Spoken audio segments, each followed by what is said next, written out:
Oh, hey, you're here. We're talking Suns trades up, Suns trades down, and your ultimate NBA studio show. It's PHNX Suns, and it starts in 30 seconds.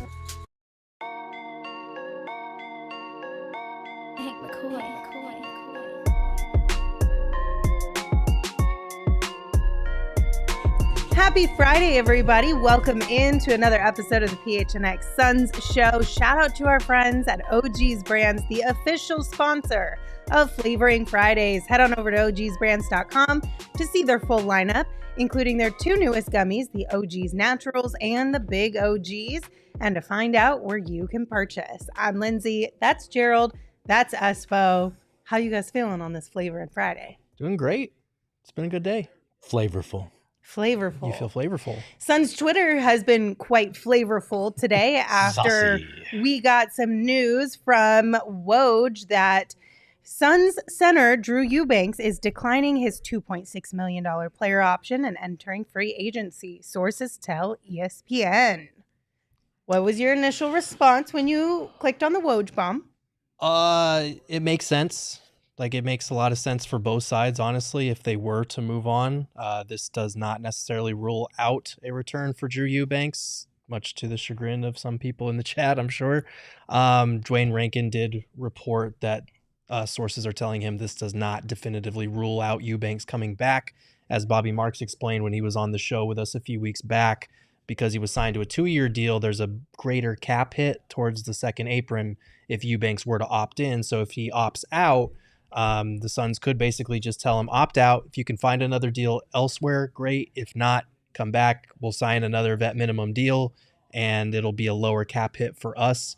So that could be in play here. But I do think the Suns need to try to upgrade their center rotation moving forward.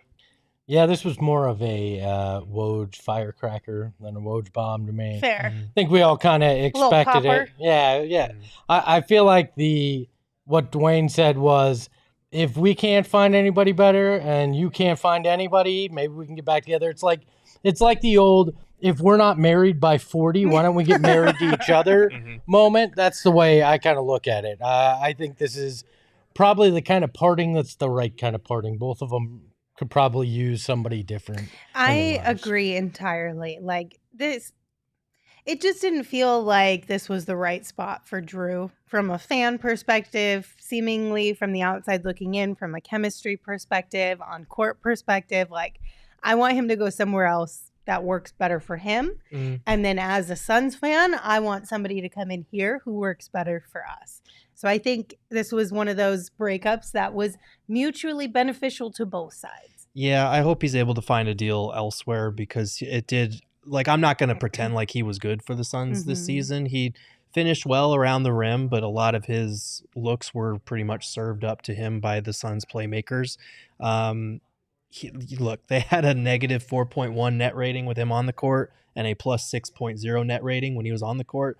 That's a swing of 10 points per 100 possessions when he's on or off the court. And in the playoffs, it was a negative 21.3 net rating whenever Eubanks was on the court, which was only for 37 minutes because it was that bad. So, like, I get why Suns fans were down on him. I was pretty disappointed. I thought coming in, based on what he showed in Portland, he would be this fan favorite hustle guy that would dunk on people, that would block a ton of shots. It just never materialized here. He didn't catch a body that I remember. He caught some bodies. One or two. Was it earlier? He caught a couple bodies, but it wasn't not enough for not as it much to as we were expecting, for outweigh, sure. Yeah, it was. Look, there's better centers out there that'll fit Mike Budenholzer's system. I think he'll find a spot in this league, and I think that's the best either side can do right now. You'll find an okay center here. He'll find an okay spot for him. Everybody says, you know what, it was 1 year that we'd both like to forget, probably. So Ted in the chat said, I blame part of Eubanks' troubles on Vogel. Do you feel like that played into it a little bit, or is it more just didn't really materialize in Phoenix, regardless of who was at the helm of the team? It could be part of it, but not a significant part of it. I think they just never developed the pick and roll chemistry with the ball handlers. He rarely found himself in space where he could get a running start and be like a lob threat and above the rim presence that we thought he would be. So the Suns were just kind of lacking rim runners all around in the pick and roll.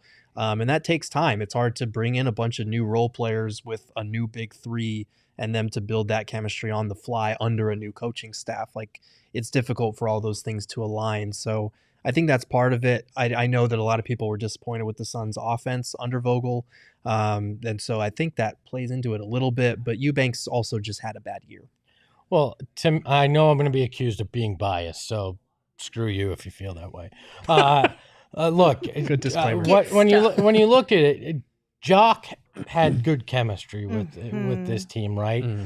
And maybe he wasn't always the right fit at times, but he worked well with his teammates. Even in a short amount of time, he built a rapport with KD and was able to, you could see that on the court. And I don't think coaching is the reason for that, right? And I don't think that's the reason why Eubanks didn't figure it out. Sometimes guys just don't connect on or off the court at times, and that's okay. Like, it's a problem when the biggest moment for a guy is that he got punched in the face in the tunnel by an opposing player. Like, that's the thing you're going to remember Drew Eubanks' time in Phoenix for, if you remember anything. So I don't mean that rudely either. I mean, honestly, I don't think there's a polite way to say that. but it's the truth. It's like that would be the most memorable, impactful thing. No, I get what you're saying. Which is why, again, I think this is a mutually beneficial breakup. I genuinely do. Like, he deserves to go find somewhere where the chemistry and the fit is better for him, and we deserve to have the exact same thing on our team. We do have a couple super chats about it, though. Buddha the Schizo said, a wise man once said, quote, "Get the bum out of here," unquote. True Detective sent us one as well and said that, quote, "Free agent forward center Bol Bol is returning to Phoenix," end quote. Gonna go crazy. Yeah, I mean, honestly, if we get it. I hope we do. Hopefully. I do really want Bol Bol back on that squad. The Suns want him back. The question is whether they'll be able to do it. We'll see. KD, work your magic, buddy. That's you're here to recruit Bol Bol. I mean, honestly, like, I get it, Bol. If you get an offer for a little bit more money, I understand wanting to take it, but like, we love you. Seems like KD loves you. Mm-hmm. I know you love KD. That's worth a couple million, right? Right? Well, also, if you're going to pitch from the Suns' perspective, you had a good year, but you didn't get to play as much and as consistently under Vogel as maybe you liked. Come back on another cheap contract, hit free agency next year, and you could make maybe double, triple what your upgrade would be now. Yeah. Look, you showed flashes last year. Maybe you can now get a consistent system with a coach who likes big men who shoot. Mm-hmm. Yeah. I need to give Bull some advice. What's that? I've been in the place you are in your life, right? You feel like you haven't made the money that you hope to in your career. And you say, you know what? Maybe I'll go somewhere else that it won't be as fun, but it'll get me paid. I did that. I went that route. Don't do it, Bull. It does not make you any happier. The money doesn't fill that hole that being happy at what you're doing does. Stay in a place that loves you and that you love. Stay here, Bull. There you go. That's wise words for one time. I had to balance. I had to balance out the Chicago thing from yesterday. You went from the spicy or the sour to the sweet now. Yeah, I get it. All right. We do have a super chat from yesterday that I missed. I might have missed a couple of them, and I'm sorry if I did, but I know for sure I missed one from Saint Shitbag, and I think they said something along the lines of, what do we think of Gambo's report that Yves Missi is one of their top 5 prospects that they seemingly are interested in? The Suns. That's exciting for me because he's one of my top 3 to 5 prospects that the Suns could draft at number 22. I think he is, if you're looking for a high upside, rim running, defensive minded big, he is that guy. And he plays with a ton of passion. He will dunk on people. He will beat his chest and let them know about it. He'll block shots. He gets up. Like he is very intriguing to me. And I know in this draft, you preferably want somebody that's going to come in year one and be able to contribute. But defensively, he might be able to stay on the floor if he can just bulk up a little bit. He projects as like a Clint Capella who's more switchable in time. Like that is really tantalizing to me. That could be your center for the future, even if he's just a backup or a third string guy this year.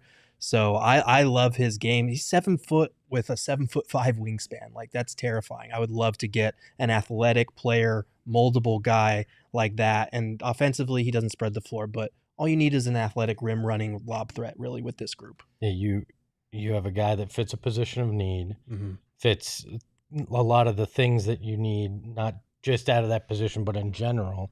If you're sitting at 22 and he's there, which that's the range that you're expecting, he should be one of the 5 you're considering. I mean, if he's not in your 5, that's problematic because he's one of the better center prospects that you're going to have in that range. And unless you do plan on moving, which we're going to talk about today, that's the kind of guy, along with Kolek and some of the other guys we've talked about, that you should be zeroing in on at 22. Yeah. So we're not mad at it by any means. Nope.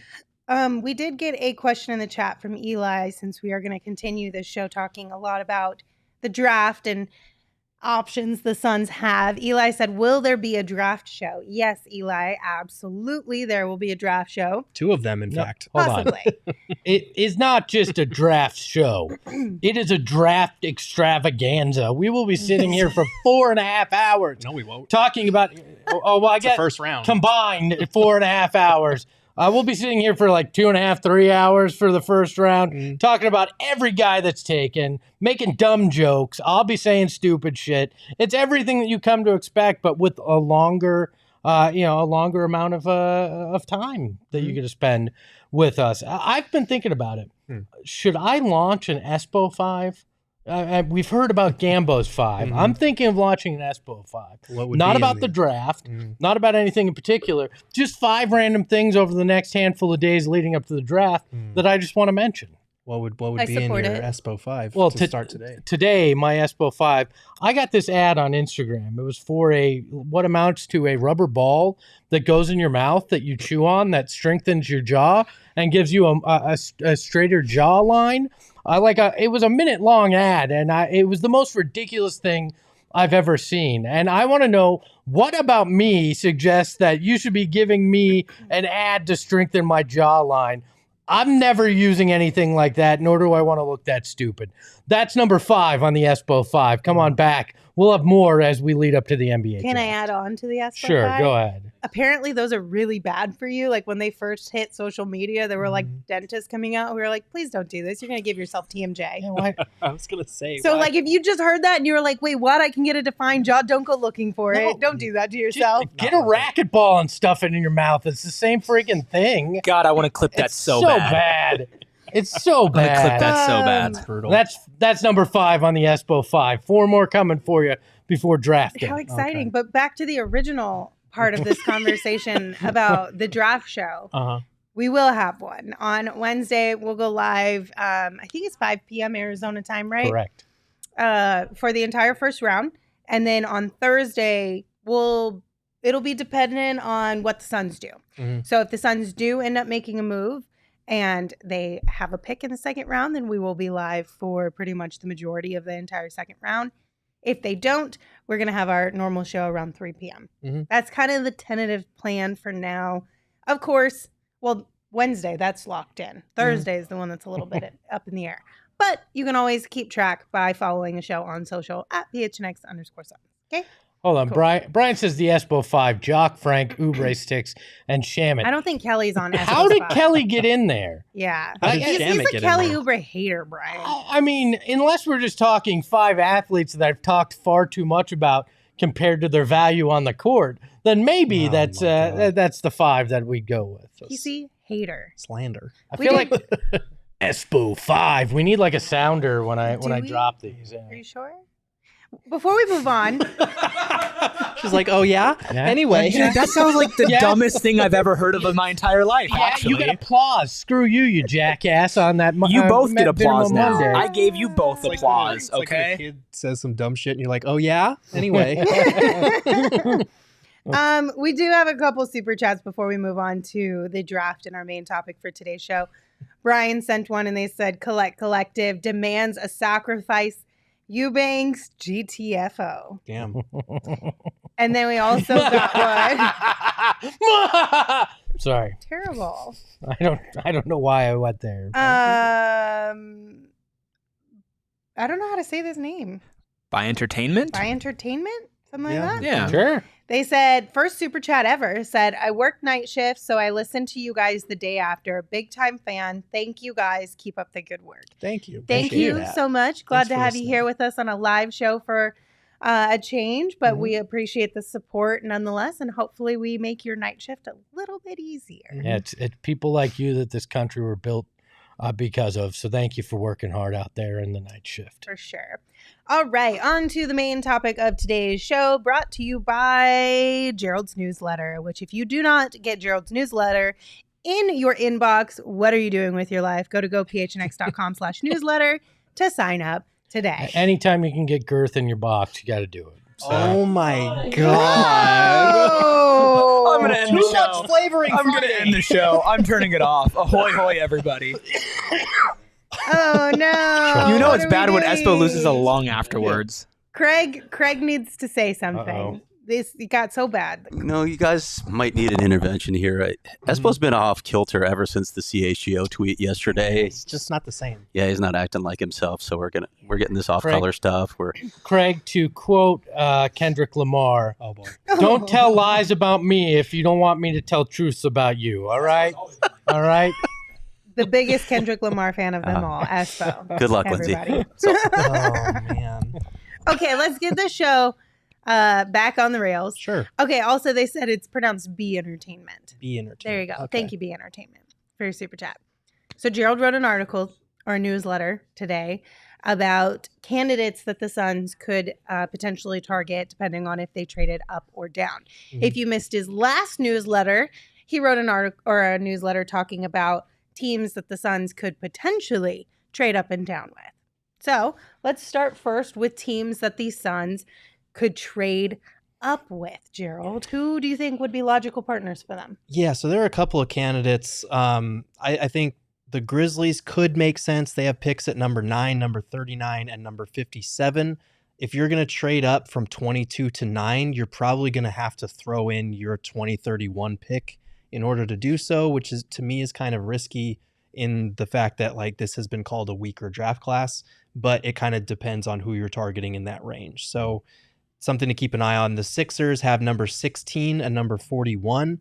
That would require you to package either the 2031 pick or Yusuf Nurkic if the Sixers really like him as an Embiid backup, but I don't know if that's the case. They do have plenty of cap space to absorb Nurk. So you could conceivably maybe do Nurk and 22 for 16 and 41. Does that move the needle enough? If you're only moving up 6 spots and you're losing your starting center, that's for you guys to debate. I guess it depends on if you're targeting a center that you feel like could And slide into that. it would need to be but- a center that's pretty ready to contribute, Right. at least in a backup role. Yeah. That's my problem is like as And much does as that people make complain about Nurk, he is a starting caliber center. You have very limited means to bring one in with a vet minimum or in the draft at that point. The Jazz, they have picks at number 10, number 29, and number 32. You know Ainge is going to want that 2031 pick if you're trying to move up to number 10. So Nurk alone is not going to work there. And then we've got the Blazers and the Spurs. They have multiple picks in the first round and in the second round. The Blazers are at number 7, number 14, number 34, and number 40. So one potential trade that might work. You get number 14 and number 34 or 40, and you give up number 22 and the 31 pick if you like 2 guys in this draft. Spurs have picks at number 4, number 8, number 35, and number 48. So the question is, could you trade Nurk, number 22, and the 2031 pick to get number 8 and number 35? I think that could actually be intriguing Mm. because, the Spurs are in that weird, we want to try to get better this year, but we don't know if we're a playoff team yet, right? you need some size alongside Wemby, and so you could, and Nurk has that kind of, it feels like it would work with Pop, a guy that works his ass off in a lot of ways. So that one, you got me intrigued there, where it could work for both sides. Plus, you give the Spurs the intrigue of 2031, which we know GMs love the thought of what might be. So that one might have legs for me. It's interesting. I do worry about, again, giving up even though you're getting 2 top 35 picks, you're moving up from 22 to 8.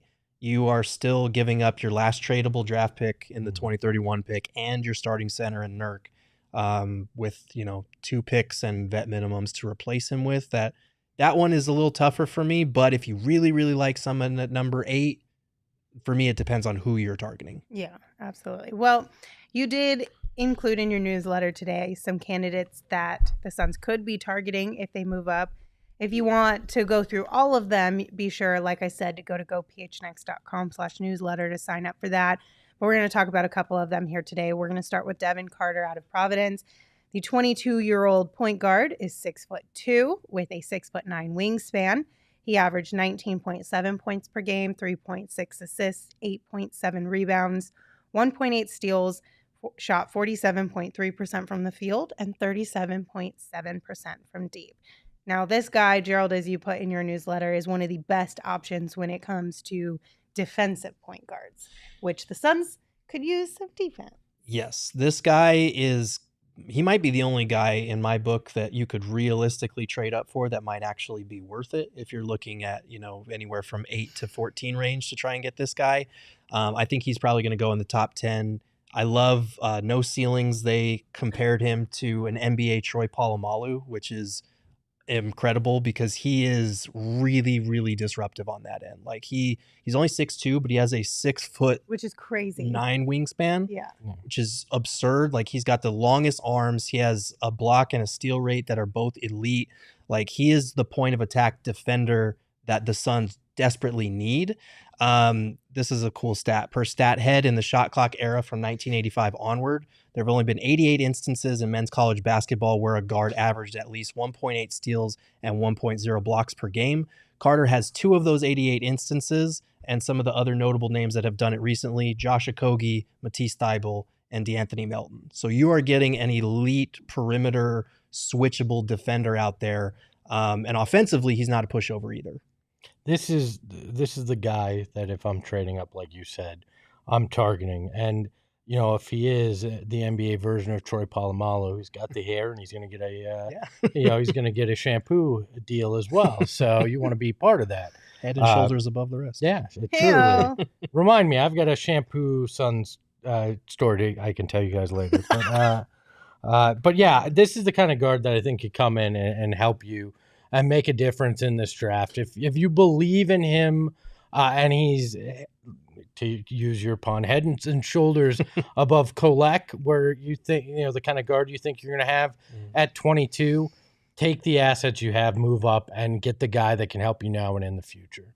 If you can find the partner to do that, definitely do it, because I think this is a guy that could help change some fortunes this year in particular and fill that guard spot and help on the defensive end. It reminds me of the kind of guys you've seen Budenholzer work with in the past as well. So I'm very intrigued by Devin Carter, and I do like that he is one of he's older than a lot of these prospects. He's not 18, 19, and where you question, are we drafting with just develop? We know where he is now, and we have a good feeling for what his ceiling is. I like him. So I know everyone is pretty certain that his defense will translate to the NBA. There are a few people who maybe have some hesitations, if you will, at least about his offense, because you were in your newsletter, you mentioned as well that, his shooting percentages before this previous year were much lower. Are there questions there that concern you, or do you think that the way that the shooting percentage is raised with the amount of attempts he was taking and just developing is good for you? Yeah, that's the thing, is like he took a massive leap because his first 2 years in college, he shot 27% and 30% from 3, which is not great. But this past season, he almost doubled his volume. He was taking almost 7 threes a game and was making a really high percentage of them at just under 38%. So it's one of those things where at the NBA level, his release is a little low and it's a little straightforward. So he needs to kind of take it back and put a little more arch on his shot. But I think if he can do that, if he can tweak it just a little bit, like it works. You can't argue with results, even if the release doesn't look great. And I think he checks a lot of boxes in terms of being able to play off the ball. He can play on the ball some with a little bit of playmaking, but he's not a guy that's going to, pound the air out of the ball or anything like that. And just the high motor, like the intensity that he plays with. The Suns need more of that. They need more like FU attitude, and this dude has it. He plays with a competitive fire. So again, if you package your 2031 pick to try and trade up for him, you're going to have to trade up pretty high, and I don't know if they would be able to do it. But in terms of all the candidates that I'm looking at, that it would be worth sacrificing that pick for to trade up, Devin Carter is my guy. I like that you highlighted as well in your newsletter that he doesn't need the ball to be effective, which is a huge plus with this group of people that you have, right? Yeah. Like when you're star heavy, that's such an important factor on the offensive end. So I like that about him as well. It's one of the few people that if you told me 22, 31, and maybe even, if you traded a piece because that other team wanted something in addition, I wouldn't bat an eye at. I think this would be a guy that's well worth the capital to do it. And we did see a report that the Spurs are considering trading the number 8 pick. I did see a report from Bleacher Report a few weeks back that they're interested in Devin Carter as well. So who knows? All right, next up, if the Suns do decide to trade up, Cody Williams out of Colorado. The 19-year-old wing is 6'7" with a 7'1" wingspan.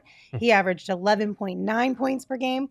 1.6 assists, 3 rebounds, 0.6 steals, shot 55.2% from the field, and 41.5% from deep. We love that percentage for three-point shooting, although it only came on 1.7 attempts per game. But Gerald, this Cody kid seems like he could do a little bit of everything. He can. And I really like Cody Williams as a prospect. He has a ton of two-way potential and upside. He's also the younger brother of Jalen Williams from OKC, which is pretty cool. He's only 19 years old, so he's going to mold into this switchable defender. He's really good at finishing at the rim. I think he took just under half his shots at the rim and made 73% of them, which is absurd, and 71% in the half court. So it's not like he was just capitalizing in transition. He can finish with either hand at the rim. My thing is that it's going to take him a little bit of time to get there to be this two-way prospect. He needs to get stronger and bulk up because he's kind of lanky right now. And as much as the Suns need bigger wings, they need wings that can also come in and contribute from day one. So if you are trading up and giving up another asset, ideally it would be someone who can come in from day one and have an impact. I don't know if he could outside of like a couple minutes here and there on a playoff contender. And that's potential and time, two things that the Suns can't afford to give up what few assets they have to gamble on. That's why, as much as I'm intrigued by him as a prospect, what he might become as a two-way guy, I don't think you can do that this year. If you're going to trade up, it has to be somebody that can play now. Yeah, that's fair. And you have to trade up pretty high because I think he's going to go before Devin Carter. Like I've seen him projected as high as like 5, 6, 7. So if he's going that high, it's really not worth what you would have to get up to get more of a project. I really do like him as a prospect, though. And I think if the Suns had a little bit more time or could get him in their draft range, he would be a phenomenal pick, but not considering what you'd have to do to trade up for him. And you have to wonder, would the number 22 pick this year and 2031 even get you that high this year? I'm thinking probably that Spurs territory might be the highest it can get you in this draft. I agree. All right, before we talk about trading down and prospects that we can look at, if we did that, we do want to give a shout out to everybody who came out and joined us at Chicken and Pickle last night for our PHNX trivia night. It was an absolute blast, and some of our good friends won some great prizes, and everybody got a win with the great vibes, food, and drinks over at Chicken and Pickle. If you guys have never been to Chicken and Pickle, highly recommend. Not only for the food and the drinks, but if you want to play some pickleball, they have indoor courts, which are amazing. I think they have an outdoor court as well when things kind of cool down. They've got good vibes because they have an outdoor entertainment area as well where you can still drink but still participate in some lawn games. There's just something for everybody at Chicken and Pickle. It's on the west side out at Westgate, and it is one of the coolest entertainment plazas and complexes that you are going to find in town. And like I said, the food is really, really good. My favorite are the fried pickles, of course. Dude, I had the chicken and waffles yesterday, and Gerald can attest. Ooh. I ate that in 5 seconds. Scarfed that shit. Chicken and waffles? I haven't tried it yet. It was so good. Ooh. So good. I got the smash burger, so good. Was that good? Yeah. Oh, good. Don't tell the missus, but the dessert I heard is really good there. I heard that too. I also heard that too. I love the things that you said about her native city yesterday, but we can't tell her that you ate dessert last night. Yeah, that's true. Wow. But head on over. Some things are serious, Gerald. I paid for my sins yesterday, all right? Okay. So head on over to chickenandpickle.com to see all the fun you can have at their Glendale location. And once again, we want to thank everyone for coming out and joining us at the trivia night. If you missed out and you're like, dang, how come I didn't know about that event? Well, it's because you're either one, not paying attention, or two, you're not going to the events tab over at gophnx.com. Because that's where all the info is on all the fun events that we're going to be having. And one really cool event that is coming up is the PHNX Cardinals takeover of Miami. Yes, you heard that right. Heading out to Miami in October. It's going to be an absolute blast. If you want to get in on this trip, you can head to truefantravel.com to get all the details. But again, make sure you are checking out gophnx.com for all the events. And while you're there, check out the Die Hard tab. Learn about all the cool things you get for being a Die Hard, and sign up to become a Die Hard today. Eli, no, it was not a smash burger quesadilla, but thanks for watching the show and getting on the joke. I joke a lot on this show. I don't think there's any doubt. And there's been more than a few times that people say, this man could use help. But I don't joke about this topic. Honestly, the show is sponsored today by our friends at BetterHelp. And look, mental health is a very serious thing. And I've gone through my own struggles. I've been very honest here. I'm bipolar, been diagnosed with that.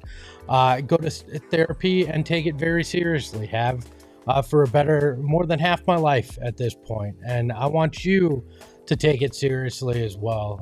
Like I said, it's no joking matter, and our friends at BetterHelp are here to assist with it. I've used them. It's very, very easy to use. It's just therapy for you when you need it, where you need it. It is spectacular. I love the way that they approach therapy, and it made it easy for me to do it in a life the that's convenience, busy. The flexibility, that's half the battle when trying to make any type of appointment. So when you can tap into BetterHelp and it's at your fingertips when you can and where you can, I mean, that's you win-win both ways. Well, and you guys know in this life, in this business, life is hectic. Your schedule's never the same.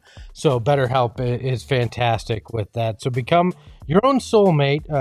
That's what I had to do at times, before I got married, whether you're looking for one or not.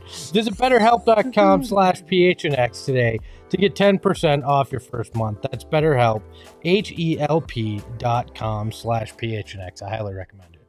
Can I tell my shampoo story? Oh, Since I had to be so serious there. Right. So back late 2000s, Lou Amundsen was here, right?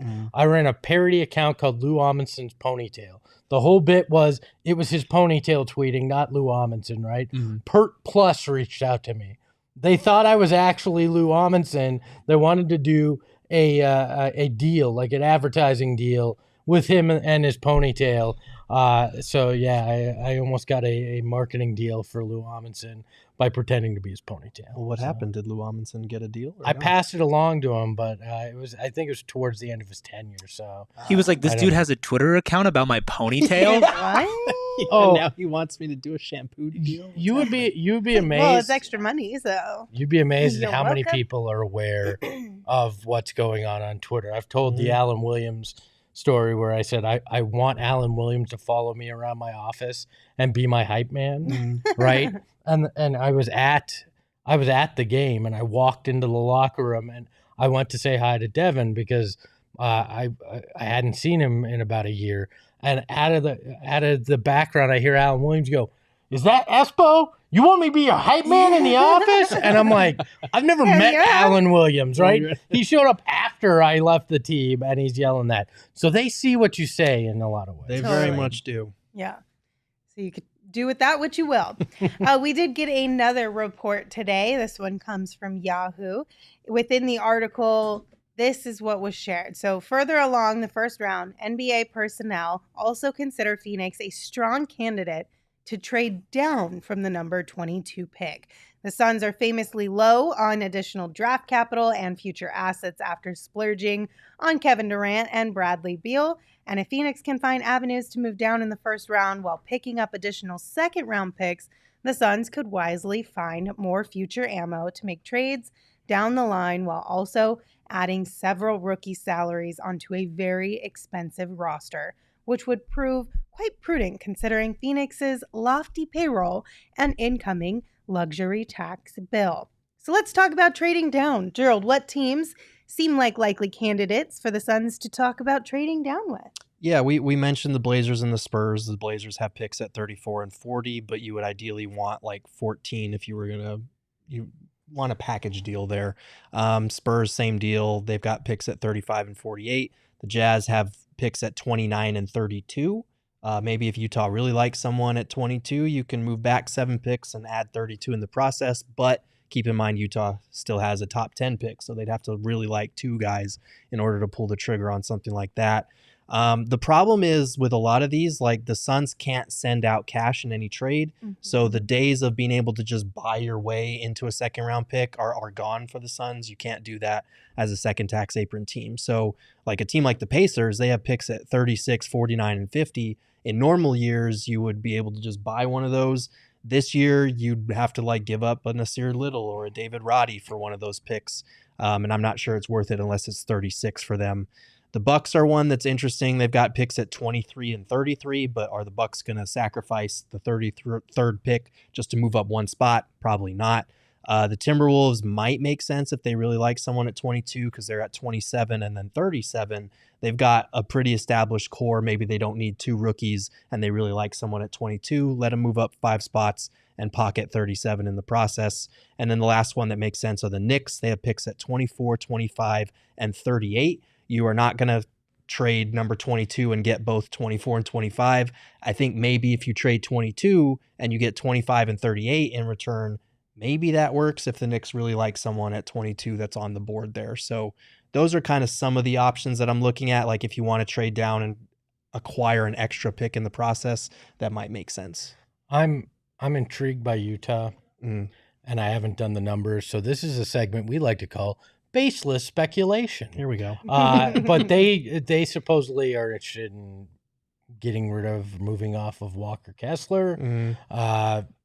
I don't know if Nurk would be of any interest potentially there, but Utah intrigues me on multiple levels. But that in that way was one that sparked my intrigue. I'd have to run the numbers. There's probably a bigger framework that's there in terms of 22 Nurk and the 2031 pick in exchange for some combination of Kessler, salary filler, maybe not number 10, but some of the other picks that they have. Yeah, I was thinking in the later, the 29 and 32. Yeah, maybe in that range. Yeah, it might not be. It's worth a call maybe if you're ready, if you believe in Kessler as kind of, he's a very good rim protecting big. Offensively, he's very limited, but you don't need a ton aside from just efficient finishing. Yeah, and the Knicks are also intriguing to me. It's sitting there because they do have those back-to-back picks there, so they're a team that if there is somebody at 22, but they've got an impediment between when they pick at 24 and the Suns at 22, there you might be able, like you were saying, to finagle that 25 and that second round pick, and then you get an intriguing option. I like the idea of trading down more than I probably do trading up, unless it's for Devin Carter, because you get more opportunities to find guys that can help you. Devin Carter is the only guy that I would honestly consider trading up for, and I don't even know if you could trade up high enough to get him. Like, trading down to me makes a ton of sense because you get 2 cracks at it in the draft. And there are going to be decent role players that are available in the 30s, 40s, maybe even 50s that we'll talk about here. All right. The first one we're going to talk about here is Jalen Bridges out of Baylor. Mm-hmm. The 23-year-old wing is 6'7" with a 6'10" wingspan. He averaged 12.2 points per game, 1.4 assists, 5.7 rebounds, 1.1 steals, shot 46.6% from the field, 41.2% from deep. I love this. One scout said, quote, Jalen Bridges is the most NBA-ready complementary wing in this class. Can immediately contribute for a championship contender. We love Sounds to hear that. like us. This is James Jones's kink right here. Yeah. This is the kind of guy that James Jones likes. Mm-hmm. He's 23 years old. Got great measurables. I like him a lot. Like, he is an NBA ready guy. He's doesn't have a high ceiling, which is why he's more of a second round prospect. And we got to temper our expectations for kind of all of these guys that we're talking about, because most of them are second round, late first round guys. But he was efficient at the rim, shot 68% there, and like nearly 60% of his shot attempts came from 3. He hit them at a high clip. He hit them flying off screens. He hit them off the dribble even. He relocates really well off the ball. So he's a movement guy. And he has some decent moves attacking the basket as well. And he can attack, closeouts when guys close out too fast on him because he's a hot shooter. So I mean, he's pegged somewhere in the 40s or 50s of the draft. So definitely worth a look if you are able to work your way back into the second round somehow. Plus, it fills your Jalen and Bridges quota that you've lost over the last few years. Look, any guy that's smart, hits his threes that well, is a good defender. If you get into that second round, is worth taking a chance on for this team, because even if this guy comes in, gets 6-10 minutes, but they're impactful in the little things, that could swing a lot of games. Like we saw last year, little things can make everything fall apart. Those same things on the opposite end of the spectrum can get you some wins that maybe you shouldn't have. You could sneak away with a few extra wins there. Yeah. If you want a 3-and-D wing, this is the guy, especially with the way that he moves his feet well and stays with primary creators pretty well. Right, and that 41% from 3 was on 5 attempts per game last year too. So significant volume. Yes. All right, next up, we'll talk about Ryan Dunn out of Virginia. The 21-year-old wing is 6'8" with a 7'1" wingspan, averaged 8.1 points per game, 6.9 rebounds, 2.3 blocks, 1.3 steals, shot 54.8% from the field, only 20% from deep. But you want defense? Yeah. This your guy. You want defense? This your guy. We keep talking about the Suns need bigger, plus size, defensive minded wings. Ryan Dunn is the best in that specific category in this draft. I can't tell you how many times I've heard draft experts say this is the best defensive prospect or one of the best I've ever evaluated. He's a basketball pterodactyl. He swoops in on unsuspecting prey at the rim, on the perimeter, in the pick and roll. Like, he is an elite disruptor in terms of blowing up plays from anywhere on the court. The problem is, can he do enough offensively to just be passable? Like, can he avoid the traps of some of these defensive stalwarts that we've seen that are elite on one end but unplayable on the other? Like, he doesn't have a jump shot to speak of. He doesn't have a mid-range game. He doesn't really have a handle. He kind of looks to hot potato, pass the ball away when he gets it on offense. So can he be an elite screener, rim roller, dunker in the dunker spot, in transition? Like, can he find a niche where it's not as noticeable? Can you surround him with enough shooting? I don't know if the Suns are necessarily that team. And fit is going to matter for this kid. I'm intrigued. Mm-hmm. Because you re-sign Bol, you have him, you have Kevin Durant. and Flex would love this. I have a new zone defensive scheme. It's a line and two. You have them hold hands across the court, drop two guys back. So I don't know how you're gonna have to run it's through like them Red to Rover, get there. basically. Yeah, I mean, look, James Harden would foul bait so fast. He would walk in and just put his arms right underneath. He's intriguing. Again, if you wind up trading back, you have a couple picks, and you can gamble on a guy. This is the kind of gamble that you could take, and you hope, okay, maybe with some time in the G League and some time around these guys, he could have some kind of impact. Like if you only had one pick and you're sitting in that second round, you're probably not going to take that aggressive of a swing, but I like it if you trade back and you have an opportunity to be a little bit more aggressive and go, I can take a bet on a guy that might be a little more raw because I took a guy earlier that might be able to help us now. My concern with Dunn is if you don't take him right at 22, I feel like with the Knicks on the clock at 24 and 25, Tom Thibodeau is going to come bursting through the wall like the fucking Kool-Aid man. I want this guy. Draft this guy because he's very much a Tom Thibodeau type. And the Knicks are good. Like they have the time and the patience to kind of let him develop offensively. So I like him a lot. I'm intrigued by him, but I truthfully don't know if he'll still be on the board after 25. Brian has brought the best analysis that this show has heard in a while. Yeah. Oh, so we like pterodactyls, but we hate on T-Rexes, huh? Just their arms. I agree. Brian. Stop the T-Rex arm hate. Can we also just talk about like pterodactyl and how it's spelled is so fun. Like I love that for everybody learning English as like a second language. Bless your heart. I hate that for them, but I love that for me. If I didn't know that that's what we had just talked pneumonia. about, I wouldn't have brought up that chat because I probably would have tripped over the words. So. I mean, it's just one of those things. It's just like absolutely outrageous. Anyway, next up, we've got AJ Mitchell out of UC Santa Barbara. The 21-year-old guard is 6'3" with a 6'6" wingspan. He averaged 20 points per game, 4 assists, 4 rebounds, 1.2 steals, shot 50.4% from the field, 39.3% from deep. Now, Gerald, you think he might be an underrated prospect and potentially one of the bigger steals of the draft, right? Yeah, I mean, Bobby Marks kind of put him more on my radar when we had him on the show, and he mentioned AJ Mitchell was one of those underrated, under-the-radar type guys. And watching his film, I can see why. Like, he is a dude that just has a cerebral feel for the game. Like, he will kind of conjure these driving lanes and passing lanes out of thin air. Like, he knows where they're going to be, and he bends defenses to his will. He's really shifty. He's perfectly capable of navigating through the trees, lateral movement, like all these herky-jerky things that can free him up and free his teammates up as well.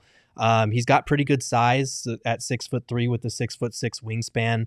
I think he's going to have to prove that he can create separation at the next level because he doesn't have a ton of burst on his drives. But he finished pretty well around the rim. I think he shot 62% at the rim, which is pretty good. He'll need to be better defensively as well. He was not the best at containing ball handlers, but part of that was because like he was shouldering an immense load on the offensive end. That's what they needed him to do. So hopefully if you scale back his offense at the next level, he can lock in a little bit more defensively because he has the physical tools for it. But I like this kid a lot. He is going to have to prove that his 3-point percentage wasn't a fluke because his volume was pretty low. And the last 2 years, he shot 33% and 27% from deep. You know, he's one of those guys sometimes where when you look at younger players coming into the NBA from the draft, one of the biggest things is how people are talking about their basketball IQ, because you can teach some of the extra stuff through development, but just having that general knowledge, like the high IQ, is something that I feel like is a lot harder to teach at times, especially when you're dealing with younger guys. It is, and you can see it in so many different elements of his game. Like he's got a really strong floater game. His body control, like I was saying, when he's kind of probing the defense, the way that he's able to decelerate, and he looks borderline clairvoyant with some of the like driving lanes that he opens up for himself or the passing lanes that he opens up for others. Like he's calculating all the time in his head what's going to open up. So I do think in the second round, if you can find a way to add a late second round pick, I've seen him going in the late 40s, early 50s. Like, this is a guy that would be worth a swing even if he can't come in year one and contribute right away. Any concerns that he played at a smaller school like the UC Santa Barbara? Like, and I don't ask this sarcastically. I know that's a shock, but is there an analytical way that they look at it and they go, okay, here's what really, if he was playing at a top caliber school, he might have projected at points and stat wise? Yeah, I mean, I'm sure he's there. That has to be factored into it for sure. Not playing against elite level college competition compared to some of the other bigger prospects from bigger schools. I do think that he's impressed during the pre-draft process, like during the NBA draft combine. I know he was one of the guys that kind of stood out to people. So I think he's been able to show it so far, and hopefully at the next level, he'll be able to continue to do that. I don't think he's going to come in right away and be like, oh my God, this is the next second round great steal. But I do think he could wind up being, when all is said and done, one of the better value picks that you can find in the second round. Our cameras got into the bag of OGs apparently in the break room because they were just fritzing out on us for a minute, having a little bit of a too long of a blink, I suppose, is a way that you could put it. But that's because it's Flavoring Fridays and our friends at OG's Brands sponsor all of our Friday shows here. So shout out to them. I think our cameras maybe got into the Big OGs. The Big OGs is a mega version of Peg's Raspberry Orange RSO. It's one of the company's most popular products because it's perforated into 10 slices, each with 10 milligrams of THC for a total of 100 milligrams of THC. They also have the OG's Naturals, which are a vegan gummy, and those are available in a sweet clementine flavor. But OG's has so many products, you guys, and so many flavors. No matter what you're looking for or what taste you're looking for, our friends over at OG's have got you covered. To learn more about OG's gummies, where you can find them, head on over to ogsbrands.com. Now, a reminder, you do have to be 21 or older to enjoy, and we ask that you enjoy responsibly. I don't joke about my therapy, but banking, we have some fun. Okay. Friends over at Desert Financial Credit Union want to hook us up with $200 so you guys don't have to see broken cameras during the show. Drop a like and we'll fix the cameras. I mean, there you go. Yeah, these cords cost a lot of money. They connect these things. We're gonna need a lot of likes. We need a lot of likes. Hit the likes, and then we'll also get that $200 for our friends at Desert Financial Credit Union. 84 years in this great state, because they know what it means to be an Arizonan, and they want to help you fulfill your dreams of owning a house, not being on camera, whatever it takes. They want to help you live out those dreams. You want to build a business? You should get equipment that works. They can help you with a small business loan. You want to invest that money so then you can afford better equipment? They've got investment options. They've got everything and anything that you can use, plus credit cards, because if you don't got that extra cash but you still need the equipment, they'll take care of you there as well. So join a credit union that's committed to giving back to the community and sharing success with its members. And if you guys are in a giving mood, apparently we could use a new middle camera today. So when you open a free checking account online, get 200 in bonuses and get started by visiting desertfinancial.com/200. That's desertfinancial.com/200. Dear Lord, do we need some help with our technical ability today? Hey! We're kind of all right, you guys are gonna have to bear with us. It's a little wonky. Our camera is just not wanting to cooperate. This is the second time today, the second show. Okay. So we're gonna have a little bit of a different angle today, guys. From the sky a little bit of a different angle today. Yeah, we're having a little fun over here, right? It's a Flavoring Friday. Why not change things up a bit? Spice it up. All right. My Lord, that looks weird. Drop a like for a strange camera angle. Yeah, hit the like button. Jeez. All right, we're going to round out today's show with a draft, okay? Obviously, we got news that Charles Barkley is supposedly retiring in the near future. JJ Redick leaving the media podcast game and going back to basketball to be the next head coach of the LA Lakers. Do you want to talk about that, or should we just move on?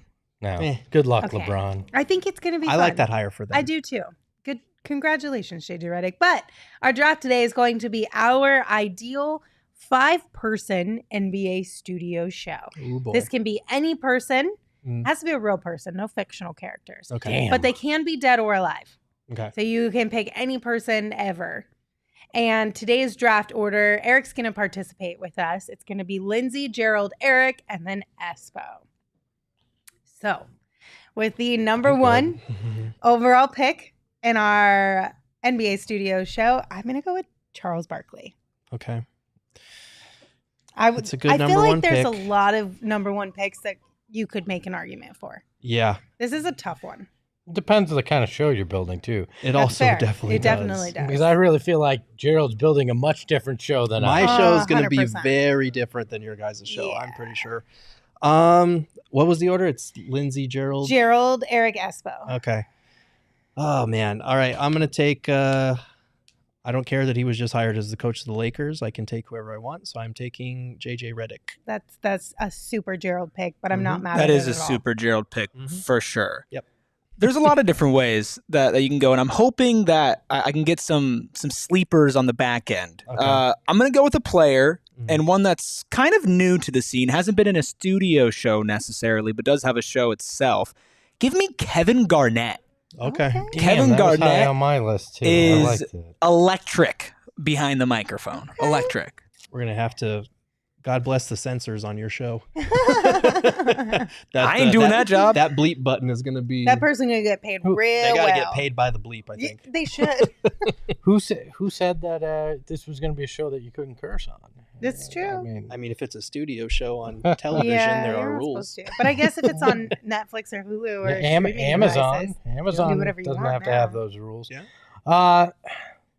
So I could go the typical. I mean, there's some people on the board here. I'd hope so. 3 picks in. No, I I mean, goodness gracious.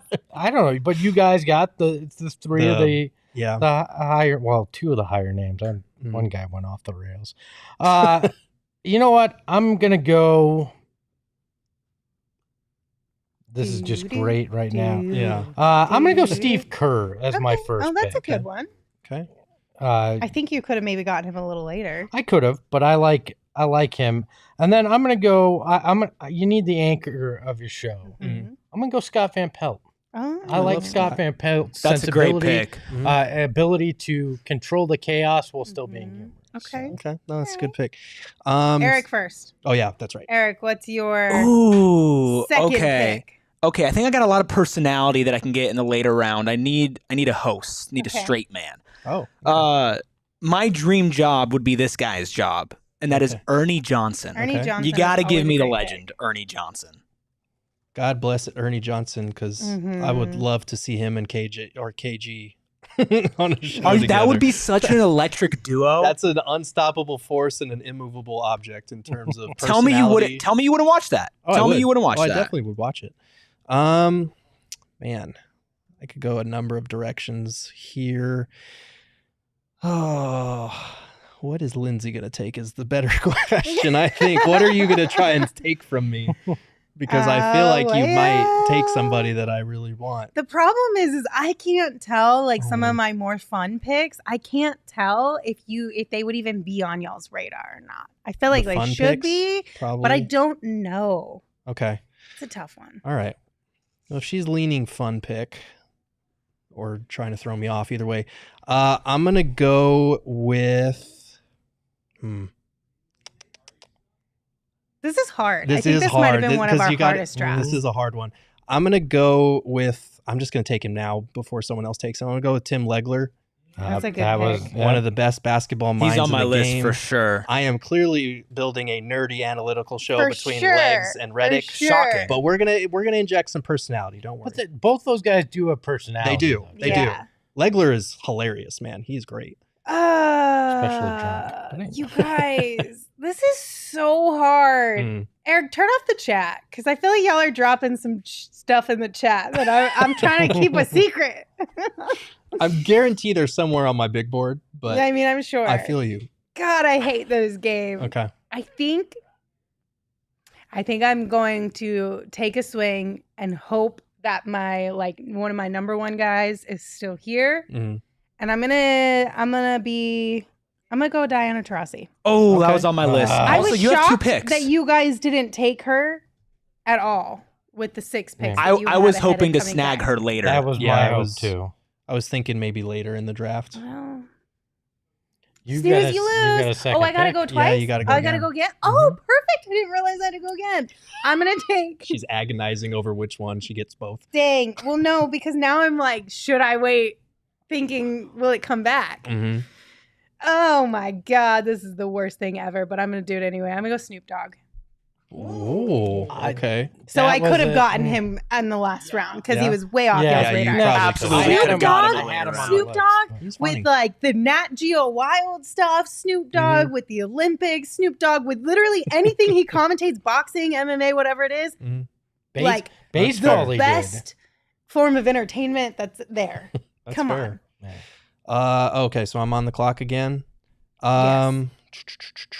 I am gonna take Jamal Crawford. He was on my list. Jamal's great. He's actually really good. If you guys haven't been able to see him on TNT lately, he's very smart, but he also has some good personality as well. I like him as an analyst, and I think he's in line to get hired by somebody like full time. Yeah, he's a guy that I could see an Amazon studio show or an NBC studio show going. That could be one of our centerpieces for sure. You're up, Eric. Eric, Oh what you man, got? I'm feeling pretty good about some of the people I have left on my list. Some names I'm shocked you guys haven't taken. This is not one of them, but this is somebody that knows the game, played the game for a long time, but has an incredible personality. Gonna bounce off KG well. Give me Blake Griffin. Stand-up That's a good comedian choice. Blake Griffin. That's a very good choice. I That like is a that. Sorry, no, we'll give you the guy that played Blake Griffin and clipped. You know what? I'd still watch that show. I would still watch that just so KG could give him crap. So I've got two here, right? Yes. First, I'm taking Gilbert Arenas. You need a chaos agent. on Oh, your show. jeez. Your show just went off the That- rails. Yeah, sorry, you just lost, buddy. Have you met me? I want a show that goes off the rails, right? You need that. You need a foil there that's going to cause chaos. So, Okay. but what I'm debating here is, does a show like this need an insider? Because when you watch Inside the NBA doesn't have an insider, right? ESPN's tried it. It does an insider work? I'm not sure. I'm not. So I'm going to lean into the player world and somebody that has done some work for TNT right now. And I'm going to go with Candace Parker. Dang, that was my Great choice. next pick. That was my next pick as well. Good pick. Great Wow, you choice. really just went Gilbert Arenas and then Candace Parker back-to-back Bless picks. her heart. Well, you That know is what- phenomenal range. But you know why?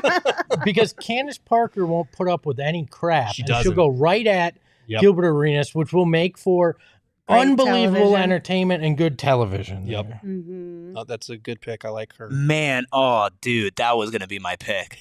Oh, dude. That's tough. Okay, now give me a second to think. There are some names that I feel like are very obvious, but for some reason I'm shocked you guys haven't taken. There are a lot of Here's the bigger, thing. obvious names. We can go dead or alive, right? Yeah, but a lot of these, like, there's so many varieties that that could make a great show. Mhm. That's the problem. That's what I like about this one. It's not real clear cut. It's Yeah. like, okay, you got to have strategy in what you're building too. Okay, I think I'm just going to keep going off the rails. I want a wacky show. All right. Okay. And Lean into RIP, very recently, please give me prime Bill Walton. There you go. He was on my Good list call. too. I was gonna try and snag him next. R.I.P. man. All right. Okay, so back to me Gerald? now. Okay. Oh, do I have to round out my whole squad next? That's how it goes. All right, this is another big name, and he's a guy who has been memed to death recently. Give me Brian Windhorst, because he's not only very good at what he does, but he can also be very funny and very memeable as well.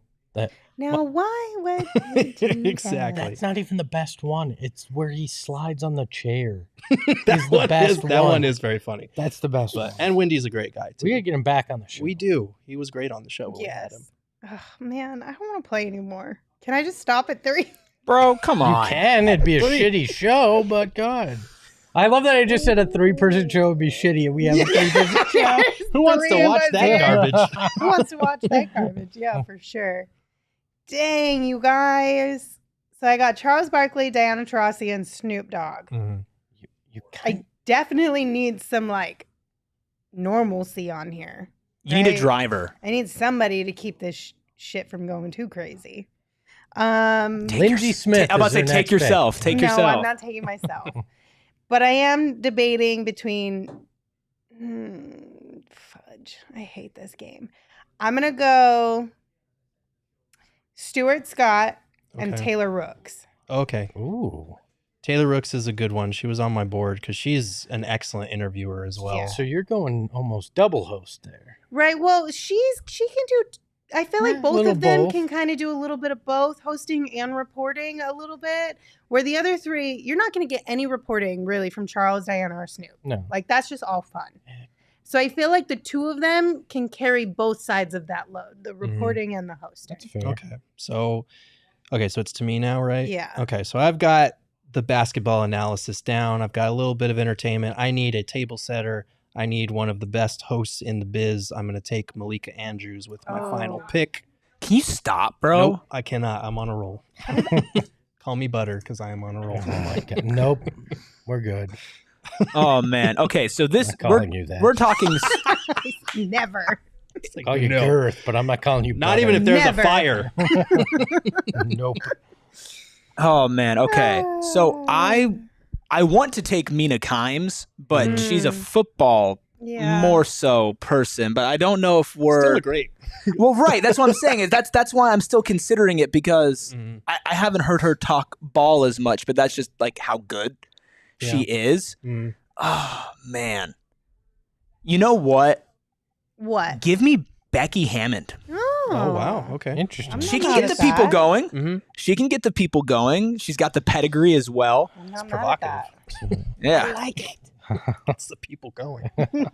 Becky Hammond. So I have Your last one. I have Scott Van Pelt hosting, Steve Kerr as your quality analysis, but can give you humor. Candace Parker that gives you the grounded player perspective, but also isn't afraid to mix it up. And Gilbert Arenas to be a complete chaos agent. So I look at this and I could throw more gasoline on the fire and try to go somewhere like that with. I vote yes. Like just you burn could it go, all down. you could go a Pat Bev. I could go Marcin Gortat, who is literally one of my favorite people to talk basketball with because he will give you no BS. He will give it unfiltered. I had a Desus from Desus Mero was on my list. Okay. That's good. That's good. There, Frank Kaminsky, I could go there. Yeah. I had Greg Popovich that I could have gone with as well. But you know what? I think I am going to decide I want an insider. Somebody that can break a little news and give some shit to guys if need be. I'm going to go Shams Okay. with my final pick. I'm not mad at it. Okay.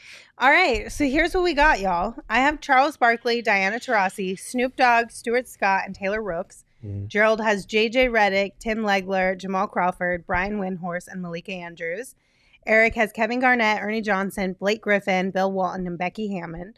And Espo has Steve Kerr, Scott Van Pelt, Gilbert Arenas, Candace Parker, and Shams. These are pretty good. These are good teams. My only regret, I should have gone Candace Parker earlier. Yeah, Candace Parker was Diana Taurasi too. Diana Taurasi was a good poll. I was hoping you guys were sleeping. Here are some people who were still left on my board that I think would be super fun. Obviously, Sue Bird, Shaq, but I think Boban. I wanted Boban so bad, but it just was like I don't think I could do a I don't know. I guess I could have swapped one out for Boban. I love that. Yeah, I had love Boban. Robin Lopez. Jimmy Butler. Yeah. Dirk Nowitzki. Oh, yeah. He's actually very funny when they get him on broadcast. Jeff Teague. Jeff Teague it was between Becky and Teague, and I feel like I had enough player personality, but Jeff Teague is hilarious. His podcast is very funny. I feel like Dwight Howard could be the next generation Shaq. Not just because Ironic. he was that in Orlando as a center, but he has very much that same kind of attitude. So I had him. Like I had mentioned, Greg Popovich. I was really at that one. I was like, but I didn't wind up going with it. Jason Concepcion. I think that's a good one. He's fantastic. hilarious. Yeah. I think like he him. could have been a real fun if you wanted to go Yeah. in a completely different way and bring more of the fan perspective in there. I don't say this because I know the man, but I think Eddie Johnson would be fantastic Mhm. on a national stage like that. Mhm. And I thought if I got Kevin Garnett, I was going to consider taking Adam Sandler. Yeah. That's funny. Because I have some he loves comedians hoops. on Yeah. my list too that I Yeah. think would be fun for. I Uncut considered hoops. Paul Pierce Yeah. just to go with KG, but I'm a way bigger fan of KG. Yeah. And I'm disappointed. I didn't do this very much like you didn't go Mina Kimes, but I wanted the Kay Adams, Shams tension Oh yeah, on that's my a show. blast. It's It would have been hilarious. unbelievable. Put them Yeah. on the opposite sides of the desk with everybody in between them. Hilarious. And it could have been a lot of fun. So. Yeah. Nikias Duncan Nikias. was somebody Nikias, on yep. my list. Yep. LeBron There's just James, So many LeBron. good podcaster players LeBron in the James. media. Kevin in the Hart. podcast Also, space and shout everything out right now. Andrea Carter and Monica McNutt. I know they're more on the W Yeah. side, but they do an excellent job as well. I had McNutt. After what she did to Stephen That was A. great. on First Take, Yep. she can have a seat on any program that Totally. I'm handling in the future. What would you guys, if we weren't drafting in an order, would you have picked? What would your 5 be? Ooh. I don't see. This might be a hard question too because I don't even know if I have an answer for it. It would have. I think I might have swapped out. I think I would have kept Reddick, Legler. I might have swapped out Windy for either Windy or Jamal Crawford. I would have swapped out for Candace Parker. Yeah. Yeah, I think Candace Parker or Diana Taurasi would be the two names that I would swap. I got pretty much everybody I wanted. Same. Mhm. I probably DT would have been my preference, either over Candace Parker or Gilbert Arenas. I don't know where it would have went. Like, you need that chaos, which Gilbert's going to provide in a show that I'm going to like. And I couldn't bring myself to pick a Pat Beverly for that. That's too And much. I don't think DT's quite chaos. I think she's entertaining. She's stinging wit, like, Mm. and I almost feel like you have to consider taking Sue Bird if you put DT in there as well, I did because consider together that. they're so good. But yeah, I mean, outside of maybe replacing a Gilbert with a different foil, I'm pretty happy with where I netted out. We got a couple super chats here. So we've got the one from Leo. Leo said, I would love to see Gerald and Saul shouting back and forth with Shannon and Stephen A. That would be must see. LOL. Oh man. I mean, we could maybe finesse this and make it at least look like it. Like create a just added. Yeah, I actually That would think that'd actually be really be- funny. Maybe we'll do that, That would this be summer. pretty I don't funny. know. That'd be hilarious. And we could pick and choose what you guys want to yell about. Yeah. Great content. Eli says Espo, Packus from CHGA Bulls, EJ, and Chuck. There you go. Oh my God, that would be a bizarre show. Oh my gosh. Well, thank you all for hanging out with us. We appreciate you. Thank you all for being active in the chat. Eli, Buddha the Schizo, Dagoon, Ted. We appreciate you guys always being here. Brian, and hanging out with us. Hope you guys have a fantastic weekend. We will be back on Monday. We've got a show for you at 3 p.m. So plan to come hang out with us then. But don't worry, you don't have to go without content all weekend. We've got some things coming out, right, Gerald? This weekend? I thought you have a take for data coming out this Oh yeah, weekend, we do have right? that going No? out tomorrow. No? Yeah. And she lobbed It's it. been a You busy rolled day. like Drew Eubanks. This man's a Huh? content machine. He Oh, forgot he sorry. recorded an What? hour and 15-minute long podcast Keep up earlier with my today. content. I was like, I'm pretty sure. Am I wrong? What were you doing earlier today? Yep. The Drew Eubanks just of me yelling at- podcast Oh, assists over Just here. yelling at the wall. Yelling into the soundproofed void. oblivion. But yeah, so that's happening. So make sure you keep an eye out for that. If you're here on YouTube, hit that thumbs up button. Get us a new camera. You- Hit that like button. Get us Yes. to 50 likes Please so and we thank can you. get a new camera. Rate, review, subscribe wherever you get your podcasts, and of course, follow the show on social at PHNX_Suns. You can also follow me at Lindsay Smith AZ. You can follow Gerald at Gerald Bourget, and you can follow Espo at Espo. Espo, take us home. Remember, when it's 114 degrees out, even a camera can overheat. Ahoy, hoy. We all silly like the mayor.